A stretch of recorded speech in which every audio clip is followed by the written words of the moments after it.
గతంలో వీళ్ళు ఎట్లా నడిపించారో నాకు అర్థం అలా విద్యాశాఖ అంటే ఏదో లెక్కలు ఏదో నంబర్లు అని చెప్పి చేస్తాం కాదు.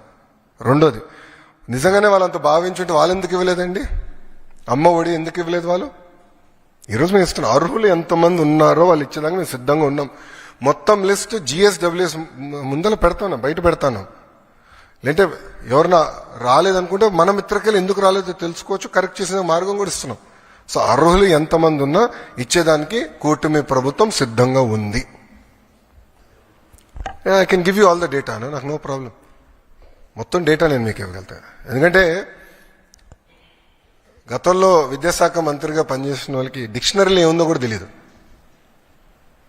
ఎందుకంటే కౌన్సిల్లో ఒక వ్యక్తి లేసి ఒక పదం వాడితే నేను అబ్జెక్ట్ చేశా, తీవ్రంగా అబ్జెక్ట్ చేసి వాళ్ళ డిక్షనరీలో దేవుడు అంటే ఏముంది, కూటమి ప్రభుత్వం డిక్షనరీలో దేవుడు అంటే ఏముందో చదివి చెప్తే గతంలో విద్యాశాఖ మంత్రిగా పనిచేసిన వ్యక్తి కనీసం అది కూడా తెలియదు.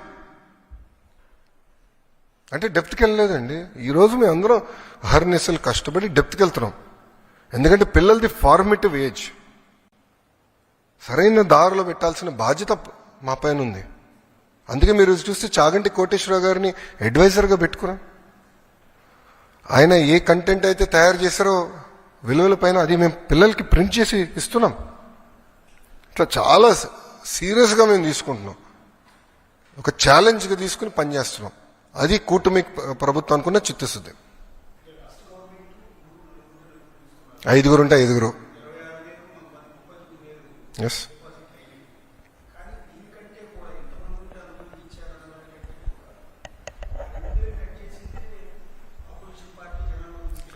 మళ్ళీ వాళ్ళు ఎందుకు ఇవ్వలేదండి? వాళ్ళు ఏదైతే పెట్టారో వాళ్ళు పెట్టిన కండిషన్సే మేము పెట్టాం. మేము కొత్త కండిషన్స్ ఏం తీసుకురాలేదు.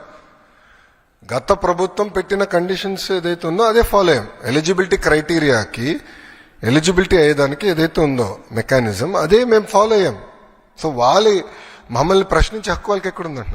వాళ్ళు చేయండి మమ్మల్ని ఎట్లా ప్రశ్నిస్తారు? ఇప్పుడు కాంటే వీడియో ఇస్తాను నేను.